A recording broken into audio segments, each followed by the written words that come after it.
This is our lecture number 2, part 1, science, class number 5, chapter number 1, the nerve and the brains. The topic is about the parts of the brain.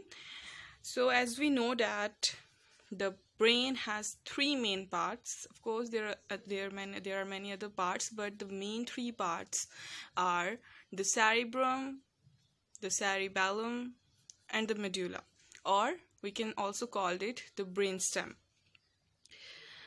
So first we talk about the cerebrum, which is the largest part of the brain. Cerebrum is divided vertically. ये vertically divide होता है, as you can see ये vertically divided into two halves.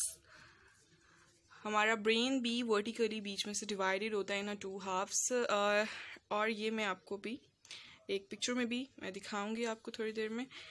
Then उसके बाद जो एक बड़ी interesting सा फंक्शन है वो ये है कि जो राइट साइड है सेरिब्रम की वो कंट्रोल करती है वो left side of the body, और जो लेफ्ट साइड है सेरिब्रम की वो कंट्रोल करती है right side of the body. और ये हमें पता कैसे लगा, ये साइंटिस्ट को और डॉक्टर्स को तब पता लगा जब लोगों के एक्सीडेंट्स होते थे, तो जिनका सेरिब्रम का राइट पार्ट डैमेज होता था उनकी बॉडी का लेफ्ट साइड काम नहीं करती थी, एंड द सेम एज जिनका लेफ्ट सेरिब्रम डैमेज होता था उनकी राइट साइड बिल्कुल भी काम नहीं करती थी. So this is okay. Now we are going to the detail of the each part. The first one is the cerebrum. So मैंने जैसे पहले बताया कि ये सबसे बड़ा पार्ट है, तो ऑफकोर्स इसके उतने ही फंक्शंस होंगे.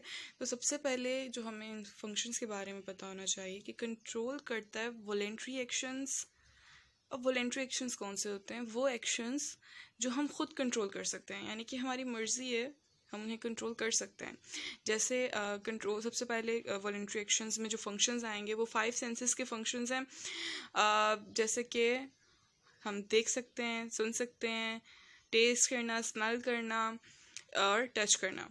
उसके अलावा थिंकिंग, डिसीजन मेकिंग, टच करके किसी भी टेक्सचर का हम पता लगा सकते हैं, और उसके अलावा हम याद रखना. ये सारे फंक्शंस जो हैं ये सेरिब्रम कंट्रोल कर रहा है, और ये सारे फंक्शंस ऐसे हैं जो वॉलेंट्री एक्शंस हैं. जैसे कि अगर हम किसी चीज़ को देखना चाहते हैं तो हमारी मर्ज़ी है, हम देख सकते हैं, और अगर नहीं देखना चाहते depends on us. Then cerebrum की क्योंकि सबसे फ्रंट पे पार्ट मौजूद होता है सेरिब्रम, उसके बाद जो पार्ट आता है वो होता है cerebellum, just below the cerebrum. Cerebellum भी वॉलेंट्री एक्शंस कंट्रोल कर रहा है, मगर इसके एक्शंस थोड़े डिफरेंट हैं. ये एक्शंस कंट्रोल करता है अबाउट द फिज़िकल एक्टिविटीज़. इसने फिज़िकल एक्टिविटीज़ जैसे हम जंपिंग, रनिंग, वॉक और डिफरेंट एक्सरसाइजेज जो हम करते हैं उसमें ये वो फंक्शंस ये कंट्रोल कर रहा होता है. Other than this balance and movement, ये बहुत ही इंपॉर्टेंट होता है हमारी बॉडी में कि हमारा बैलेंस और मूवमेंट हो, जो सेरिबेलम कंट्रोल कर रहा होता है. तो देन मेड्यूला और brain stem. Medulla and brain stem in दोनों से डिफरेंट है बिकॉज ये कंट्रोल करता है इनवॉलेंट्री एक्शंस को. इनवॉलेंट्री एक्शंस वो होते हैं जो हम अपनी मर्ज़ी से कंट्रोल नहीं कर सकते वो, और इसमें सबसे और इम्पॉर्टेंट बात ये है कि हम जब सोते हैं तो सेरिब्रम, यानी कि हम नहीं देख रहे होते, ना सुन रहे होते हैं, कुछ भी नहीं कर रहे होते, हम सो रहे हैं, यानी कि हमारा ये पार्ट भी सो रहा है, सेरिब्रम भी सो रहा है. देन सेरिबेलम, हम फिज़िकल मूवमेंट नहीं कर रहे, थोड़ी बहुत होती है मूवमेंट, तो सेरिबेलम भी ऑलमोस्ट रेस्ट पे ही होता है वाइल वी आर स्लीपिंग. लेकिन मेड्यूला और ब्रेन स्टेम ये वाहिद ब्रेन का वो पार्ट है जो 24/7, यानी कि उसने हफ्तों, सालों और जब तक हमारी ज़िंदगी होगी इसने ये काम करते रहना है. तो इसके ऐसे कौन से फंक्शंस हैं, ऐसे कौन से इनवॉलेंट्री एक्शंस हैं जो ये कंट्रोल कर रहा है? तो ये कंट्रोल करता है ब्रीथिंग, सांस लेना, डाइजेस्टिंग, हमारी फूड को डाइजेस्ट करना, and the beating of the heart muscles, और हमारे हार्ट जो पंप करते हैं, मसल्स बीट करते हैं, उनको ये कंट्रोल करता है.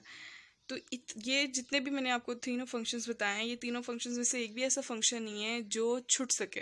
ये 24/7 हो रहा होता है, और हमारी फूड जो हम दिन में खाते हैं, एक टाइम का जो हमारा खाना होता है वो अबाउट 26 आवर्स लेता है मुकम्मल तौर पर डाइजेस्ट होने की. मुकम्मल यानी कि हमारी पूरी बॉडी में अच्छी तरह उसकी एनर्जी भी ख़त्म हो जाए तो 26 आवर्स लेता है। सो ये हम जितना भी खा रहे हैं, हमारी बॉडी के अंदर जितनी भी एनर्जी बन रही है, वो सारा का सारा वर्क जो है वो मेड्यूला और ब्रेनस्टेम ब्रेनस्टेम देखते हैं। So class, this is our first topic about the parts of the brain. Now we are going to our next topic, the nerve, page number 4. Nerves आपने जैसे पहले फोन्स हुआ करते थे तो उनकी तार होती थी, एक टेलीफोन वायर होती थी जो कनेक्ट करती थी विद मेन एंटीना। सो वो जो लिंक करती थी टेलीफोन वायर, इसी तरह हमारी बॉडी के अंदर ब्रेन को और बॉडी को लिंक करने के लिए जो वायर यूज़ हुई उसे हम नर्व्स कहते हैं। These are the nerves. ये फाइबर से मिलकर बनती हैं, सो फाइबरस वायर्स हैं ये, और हम इन्हें नर्व्स कहते हैं। So there are 2 kinds of nerves. The first one is sensory nerve and the other one is the motor nerve. Sensory nerve carry करती है signals from the sense organs to the brain, यानी कि अगर हमें जैसे stimulus हुआ, मैंने किसी गर्म चीज़ पर या आपने किसी गर्म चीज़ पे हाथ रख दिया है, सो उसी टाइम ये सेंसरी नर्व जो हैं, क्योंकि इन्होंने टच को सेंस किया, सेंसरी ऑर्गन्स के से आ रहे हैं सेंस नर्व, तो ये फटाफट ब्रेन के पास एक मैसेज गया इन अ नैनो सेकेंड्स के जी गर्म है। सो उसी वक्त ब्रेन ने एक रिस्पॉन्स को जनरेट किया कि वहाँ से हमारा हाथ ऑटोमेटिकली इनवॉलेंट्री पीछे हो जाता है हाथ, यानी कि हमें सोचने की ज़रूरत नहीं पड़ती कि अच्छा ये गर्म है, then I can touch it, then after 1 minute or 2 minutes how we can remove it because it is so hot. नहीं, नैनो सेकेंड्स में हुआ, जैसे ही हाथ लगा उसी वक्त पीछे हो गया। So this is the work of the sensory nerves. Nerves जो हैं, एक और चीज़ हमें नर्व्स के बारे में बताओ, चाहे वो सेंसरी नर्व हो या वो मोटर नर्व हो, ये सेल्स से मिलकर बनेंगी और उन सेल्स को हम कहेंगे नर्व सेल्स। सो अच्छा, अब हम मज़ीद आगे चलते हैं। The other one is the motor neurons. Motor neurons वो न्यूरॉन्स हैं जो सेंड करती हैं signals from the brain to the muscles and the gland, यानी कि ये जो सेंसरी नर्व्स थी ये मैसेज लेकर आ रही थी बॉडी से to the brain, and motor neurons जो हैं वो ब्रेन से लेकर जाएंगी टू द मसल्स और ग्लैंड्स, यानी कि बॉडी की तरफ लेकर जाएंगी, और इसमें बेसिकली मूवमेंट ऑफ मसल्स आ जाता है, या ग्लैंड से जो सिक्रीशंस होंगी वो भी ऑर्गन्स में जाएंगी, जैसे कि स्टमक की जो ग्लैंड्स हैं वो सिक्रीट करते हैं hydrochloric acid and different other hormone other chemicals to digest our food. तो ये ग्लैंड्स का काम है कि वो सिक्रीशंस करेंगे डिफरेंट टाइप्स की। अब मोटर और सेंसरी के डिफरेंस के बाद हम लोगों ने इनका लिंक देखना है इन द बॉडी।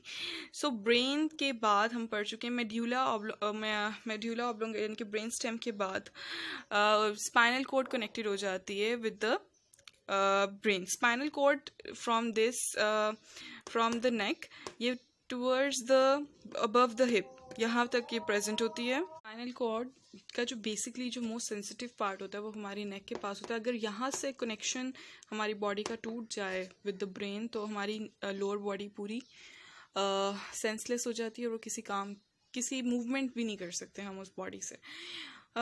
ओके, ये ग्रीन जो लाइंस शो हो रही हैं ये नर्व्स को शो कर रही हैं, और एज यू कैन सी कि कुछ जो हैं वो ग्रीन लाइंस स्पाइनल कॉर्ड के साथ अटैच हैं, वाइल अगर हम नेक से देखें तो मैंने उनको डायरेक्ट उनकी पोजीशन जो है वो ब्रेन की तरफ कर दी है। तो जो ब्रेन जो से कनेक्टेड होती हैं, हेड और नेक की जो नर्व्स होती हैं वो डायरेक्टली कनेक्टेड हो जाती हैं विद द ब्रेन, लेकिन जो बाकी बॉडी में नर्व्स होती हैं वो कनेक्ट करती हैं with the spinal cord, and then spinal cord is connected to the brain. तो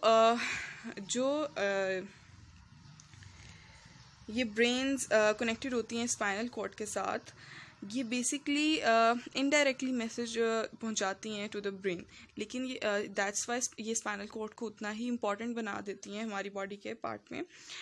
सो क्लास अगर हम ओवरऑल देखें तो brain, spinal cord and nerves मिलकर जो कम्युनिकेशन नेटवर्क बनाती हैं, इस सिस्टम को हम कहते हैं नर्वस सिस्टम, और ये बेसिकली हमारी बॉडी के एक्शंस और मूवमेंट्स को कंट्रोल कर रहे होते हैं। Now we are going to the do you know section. Do you know में उन्होंने कहा है कि हमारी नर्व सेल्स को, हमारी बॉडी के हर सेल को, सो उनमें नर्व सेल्स भी शामिल होंगे। नर्व सेल्स को रिक्वायर्ड होता है ब्लड एंड ऑक्सीजन, ताकि ये बहुत अच्छे से काम कर सके। लेकिन एक अनइंटरेस्टिंग कह सकते हैं, या एक बुरा हमारे लिए एक अच्छी बात नहीं है कि अगर एक दफ़ा भी ब्रेन सेल या ब्रेन नर्व या हमारी ब्रेन के कोई भी पार्ट एक दफ़ा भी डैमेज हो गया, इवन सेल मैं कह रही हूँ, ब्रेन सेल भी डैमेज हो गया, तो वो कभी भी दोबारा नहीं बनता। वो एक दफ़ा डैमेज हो गया सो हो गया, अब उसने दोबारा, डैट्स वाई जो ब्रेन से जिनको इंजरीज आती हैं ब्रेन की, वो कभी ठीक नहीं हो पाते, बिकॉज वो रीग्रो ही नहीं करता, दोबारा बनता ही नहीं है। सो हमेशा हमें अपने दिमाग को प्रोटेक्ट करना चाहिए, और स्पाइनल कॉर्ड को भी प्रोटेक्ट करना चाहिए, नॉट ओनली द ब्रेन, क्योंकि स्पाइनल कॉर्ड हमारी आधी से ज़्यादा body, except neck and the head, वो पूरी बॉडी की नर्व्स को कंट्रोल करके बैठी है, एंड देन ये कनेक्ट कर देती है spinal cord with the brain. तो अगर स्पाइनल कॉर्ड भी हमारी डैमेज होती है तो सेम एज कि वो हम फंक्शंस को लूज कर देंगे, और स्पाइनल कॉर्ड भी दोबारा नहीं बनती, because it's a part of the central nervous system. So I hope आप लोगों को ये समझ आया होगा। देन हमारा आ जाता है कॉन्सेप्ट चेक्ड। इसमें आपको 2 डेफिनेशंस दी हैं, मैंने आप लोगों को ऑलरेडी बता दिया है, लेकिन आप खुद इधर लिखिएगा ये कौन सी नर्व्स हैं, because the nerves that transmit signals from the brain to the muscles, जो ब्रेन से मसल्स तक और ग्लैंड्स तक मैसेज लेकर जाती हैं, वो कौन सी नर्व्स होती हैं। And also tell the nerves that transmit signals from the sense organs to the brain, और जो सेंस ऑर्गन्स ब्रेन तक लेकर जाती हैं वो कौन सी है। सो ये आप लोग खुद करेंगे। आई होप कि आप लोगों का कॉन्सेप्ट इतना क्लियर होगा कि आप लोग इसका आंसर लिख लेंगे। Thank you students.